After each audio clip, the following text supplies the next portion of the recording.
प्राथमिक विद्यालय चकचई, विधानसभा क्षेत्र में विकास खंड क्षेत्र गौर, जनपद बस्ती, यानी गौर ब्लॉक में स्थित चकचई प्राथमिक विद्यालय।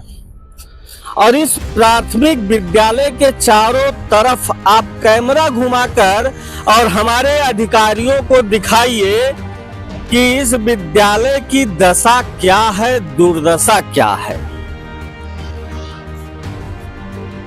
इसके पहले वाले डीएम और उनसे पहले वाले डीएम साहब के कार्यकाल में ही लगभग समस्त प्राथमिक विद्यालयों का कायाकल्प हो गया और उत्तर प्रदेश के बेसिक शिक्षा महानिदेशक महोदय ने सबसे ज्यादा काम किया प्राथमिक विद्यालयों पर, क्योंकि यहाँ पढ़ने वाला बच्चा किसी अंबानी का बच्चा नहीं है, समाज के अंतिम व्यक्ति का बच्चा है। लेकिन इन अंतिम व्यक्ति के बच्चों की व्यवस्था बस्ती जिले के विकास खंड गौर के प्राथमिक विद्यालय चकचई का देख लीजिए। एक ही कमरे में, कई कमरों में आ जाइएगा, यहीं से दिखाइए। एक ही कमरे में 1 से लेके कक्षा 5 तक के बच्चे पढ़ रहे हैं। ये हमारे उत्तर प्रदेश के मुखिया योगी आदित्यनाथ की व्यवस्था है, जिन्हें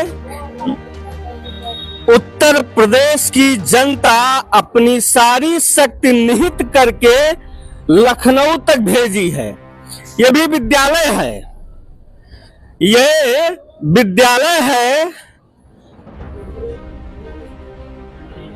जो शिक्षा के लिए नहीं, जिंदगी लेने के लिए खड़ा हुआ है।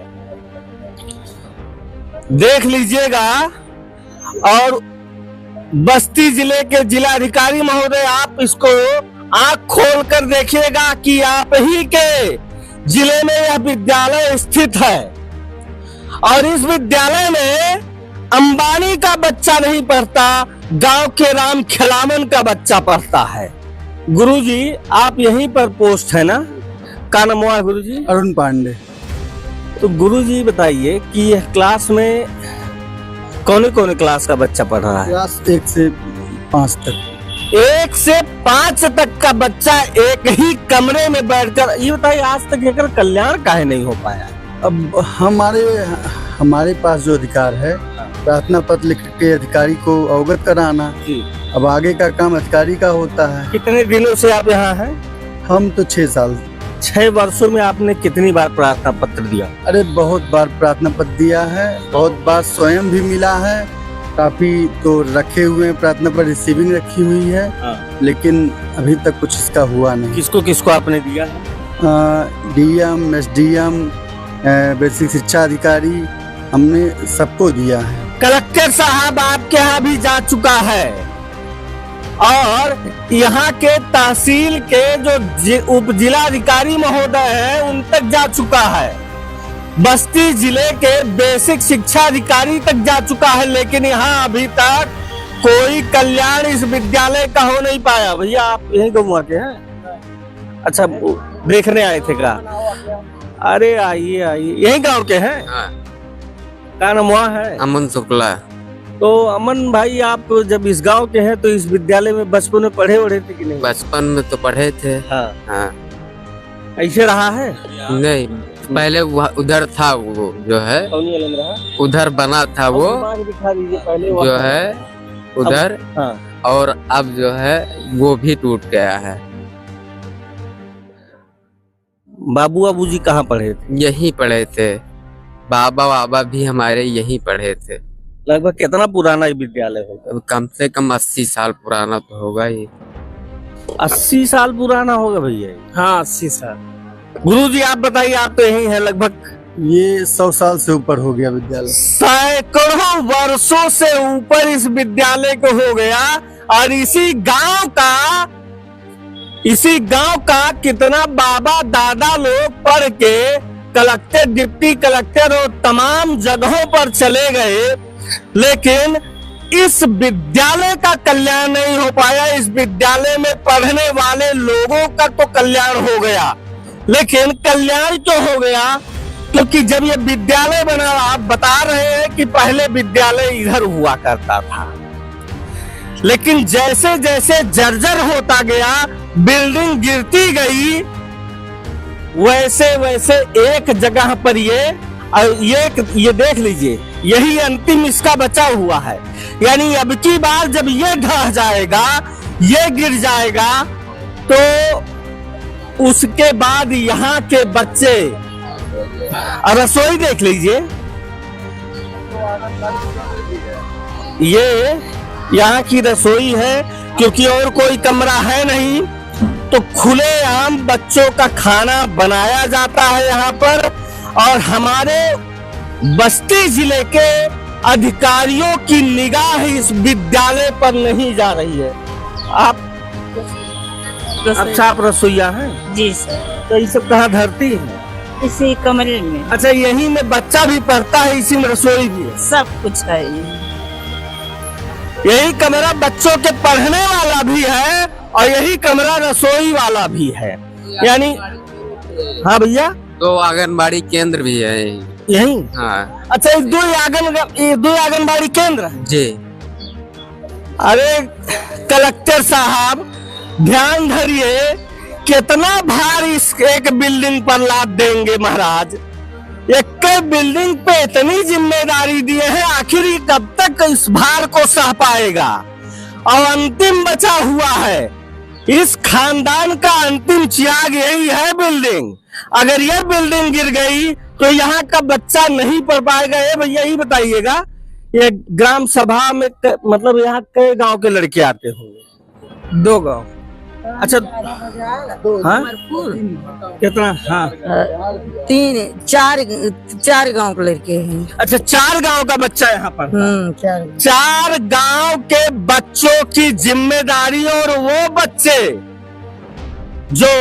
जिसके माँ बाप दिहाड़ी मजदूरी कर रहे हैं, किसानी कर रहे हैं, खेती कर रहे हैं, उनके बच्चों की जिम्मेदारी यह विद्यालय निभा रहा है।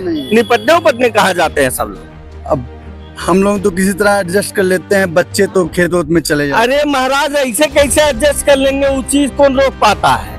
अब पैसा मंगाया गया था, लेकिन चूंकि इस गांव में बनने नहीं दिया गया इसको। हाँ।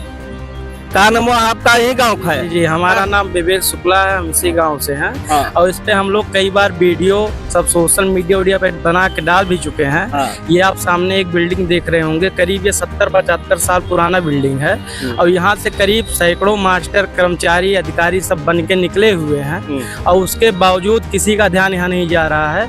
हम लोग कई बार इसका मुद्दा उठाए हैं। यहाँ पे देखिए, बगल में सरकारी नल है, वहाँ से जो भी पानी आता है दूषित आता है, जो भी बच्चे पियेंगे वो बीमारी। अच्छा, ये नल से पानी नहीं आता बल्कि गंदगी आता है। गंदगी आता है। अगर किसी बच्चे को कहीं शौच के लिए जाना है तो वो स्थान खोजेगा कि कहाँ हमको छुप के शौच जाना है। मतलब जो मोदी जी, आप सोचिएगा कि आपने पूरे देश में हर घर शौचालय के लिए स्वच्छता अभियान योजना चलाया था। ये प्राथमिक विद्यालय आपके स्वच्छता अभियान के सीने पे चढ़कर झंडा गाड़ दिया है। और ये ऐसा एक विद्यालय है हमारे क्षेत्र का जहाँ पे 2 आंगनबाड़ी केंद्र भी है। अच्छा, यही में दोनों है ना? इसी में सब कुछ चलना है, इसी में चुनाव होना है, इसी में बच्चों को रहना है, इसी में स्टाफ रहेगा। और कैसे बेचारे सब जूझ रहे हैं, यही सब जाने। ये स्थिति है। अब ये सोचिए, पहला ऐसा विद्यालय था जो क्षेत्र में सर्वप्रथम यही विद्यालय सरकारी यहाँ पे बना था।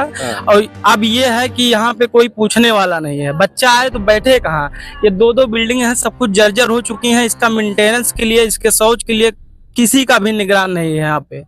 और अरविंद केजरीवाल इसका वीडियो भी अपलोड कर चुके हैं कि ये पहला उत्तर प्रदेश का ऐसा विद्यालय किस स्थिति में बना हुआ है, लेकिन उसके बावजूद भी ना तो योगी सरकार ना तो मोदी सरकार कोई ध्यान नहीं दे रहा। कितना बड़ा दुर्भाग्य है कि दिल्ली का मुख्यमंत्री इस विद्यालय को देख लेता है।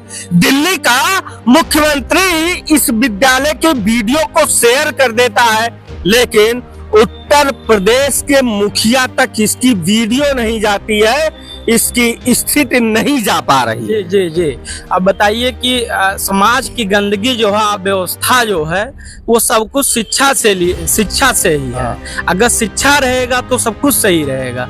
और हमारे यहाँ है कि अब देखिए कैसे विद्यालय पड़ा हुआ है, लेकिन किसी का भी ना कोई अधिकारी। कई बार हम लोग मतलब वीडियो बनाए, कई बार फोटो बनाए, कई बार अधिकारियों से मिले कि कैसे करके सही कर, क्योंकि हम लोग भी जुड़े हैं यही गाँव के बच्चों को देख रहे हैं। बेचारे वो घर के बच्चे जो जिनके घर पैसे का अभाव है, वो अपना बच्चा यहीं पे भेजते हैं, ना कि प्राइवेट स्कूलों में। अगर यही हमारा स्कूल नहीं मेंटेन रहेगा तो कैसे काम चलेगा। टीचर नियुक्त हैं, कर्मचारी नियुक्त हैं, सबको सैलरी बेस पे रखा गया है, सब कुछ सही है, बस विद्यालय नहीं है। इसका सब कुछ कहने का मतलब है कि आज भी 1947 वाला भारत अगर आपको देखना है तो इस विद्यालय पर आइए। झाड़ी के पीछे पैजामा नीचे नंबर 2 करने लगे लोटा लेकर आज भी लोग यहाँ जा रहा है। इस विद्यालय में पढ़ने वाला बच्चा और यहाँ पढ़ाने वाले शिक्षकों की मजबूरी है क्यों ये यहाँ से उस गंदे नल पर जहाँ से पानी नहीं गंदगी निकलती है, वहां से वो लोटा या डब्बा भरेंगे और किसी सिवान में निकल जाया करेंगे। और भारत सरकार की द्वारा चलाई जा रही योजना स्वच्छता अभियान के सीने पर चढ़ के वो भी एक झंडा गाड़ देंगे रहा है। उसके बाद भी हमारे अधिकारियों का निगाह इस पर नहीं जा रहा है। मैं उत्तर प्रदेश के बेसिक शिक्षा महानिदेशक का निगाह इधर घुमाना चाहता हूं।